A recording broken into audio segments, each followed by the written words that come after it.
Chapter 5. My Father Meets Some Tigers.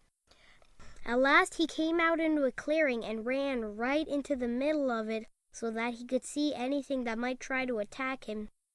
He was surprised when he looked and saw 14 green eyes coming out of the jungle all around the clearing. And when the green eyes turned into 7 tigers, the tigers walked around him in a big circle, looking hungrier all the time. Then they sat down and began to talk. "I suppose you thought we didn't know you were trespassing in our jungle." Then the next tiger spoke.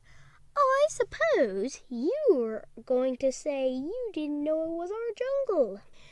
Did you know that not one explorer has ever left this island alive?" said the third tiger. My father thought of the cat and knew this wasn't true, but of course he had too much sense to say so. One doesn't contradict a hungry tiger. The tigers went on talking in turn. "You're our first little boy, you know. I'm curious to know if you're especially tender. Maybe you think we have regular meal times, but we don't. We just eat whenever we're feeling hungry," said the fifth tiger. "And we're very hungry right now. In fact, I can hardly wait," said the sixth.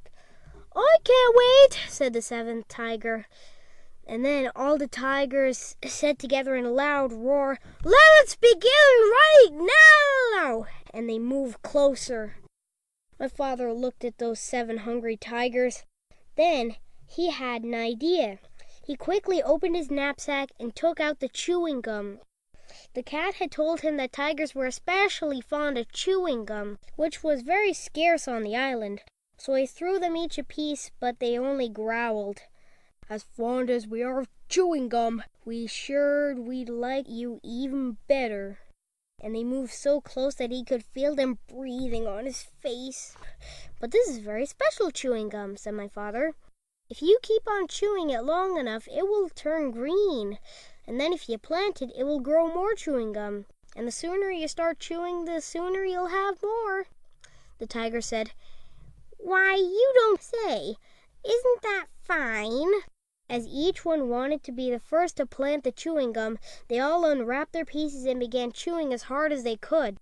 Every once in a while, one tiger would look into another's mouth and say, "Nope, it's not done yet," until finally they were all so busy looking into each other's mouths to make sure that no one was getting ahead that they forgot all about my father.